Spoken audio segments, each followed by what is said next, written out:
สวัสดีค่ะตอนนี้อยู่ที่ทุ่งโปร่งทองจังหวัดระยองค่ะ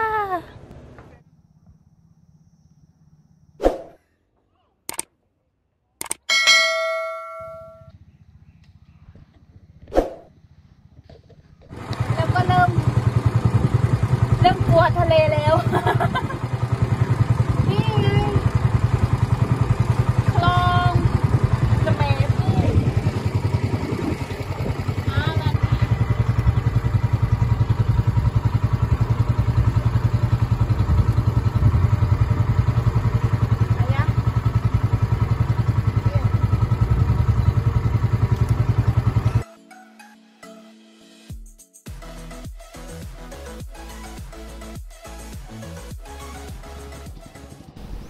ทุ่งโปร่งทองอยู่ที่ปากน้ำกระแสอำเภอแกลงจังหวัดระยองค่ะ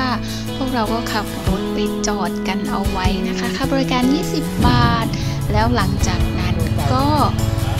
ขึ้นรถของชาวบ้านนะคะค่าบริการคนละ5 บาทค่ะไปส่งถึงทางเข้าของทุ่งโปร่งทองเลยนะคะ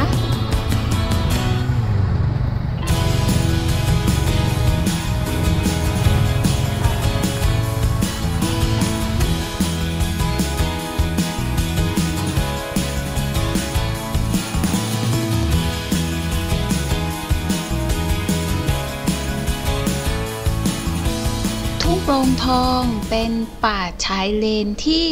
ใหญ่ที่สุดของจังหวัดระยองเลยนะคะมีเนื้อที่มากกว่า 6,000 ไร่กันเลยทีเดียวแล้วก็เป็นแหล่งศึกษาเรียนรู้การอนุรักษ์ป่าชายเลนของประเทศไทยเรานะคะรวมถึงเป็นแหล่งอนุบาลสัตว์ทะเลตามธรรมชาติด้วยค่ะ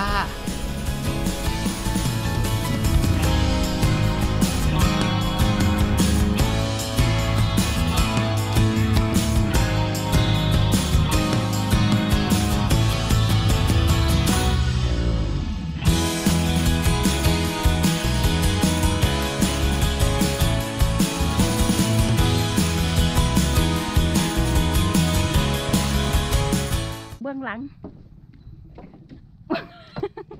ว้าว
เอาแล้ว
แล้ว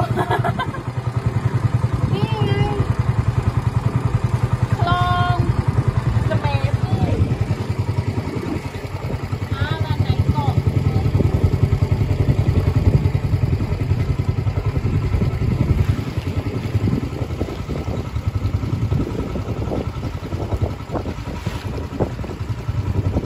ในเกาะเสม็ด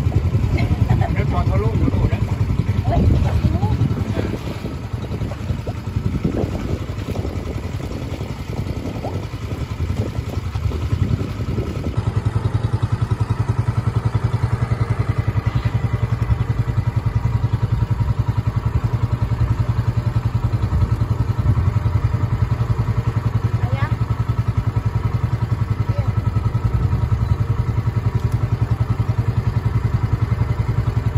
ยังไม่หยุดถ่ายหรอ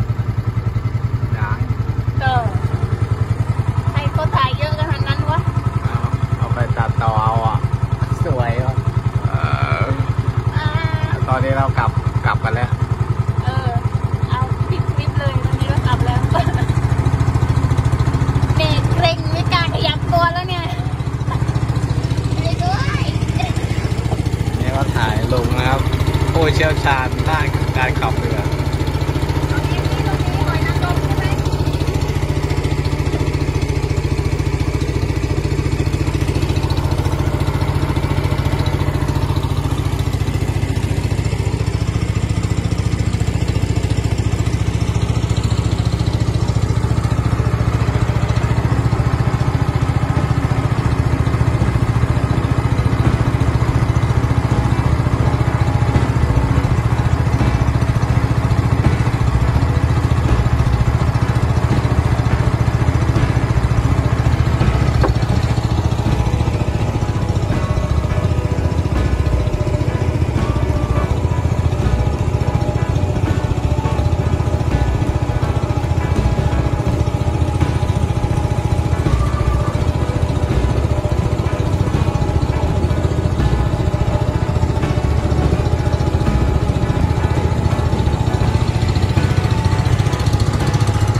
ที่ใครไม่รู้น่ารัก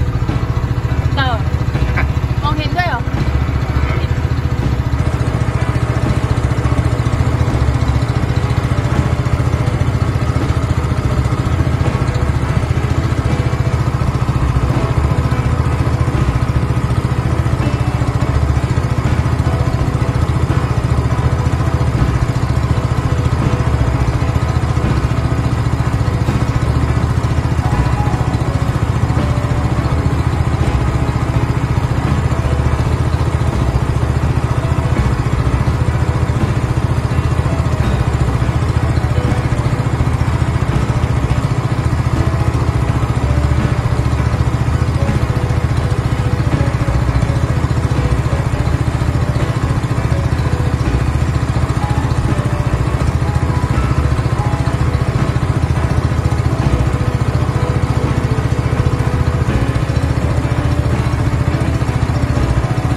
บ้าน100 ปี ถึงแล้ว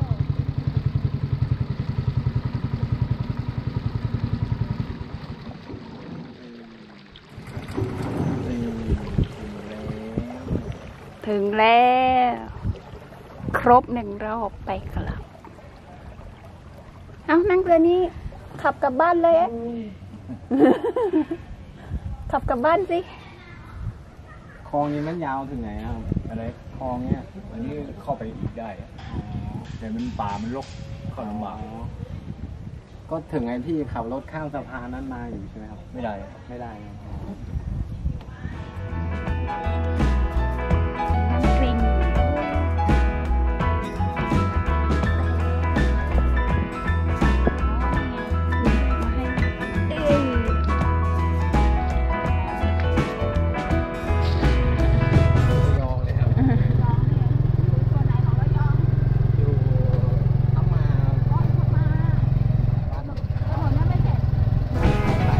ก็นั่งรถ3 ล้อของชาวบ้านเหมือนเดิมนะคะเพื่อกลับไปที่ลานจอดรถ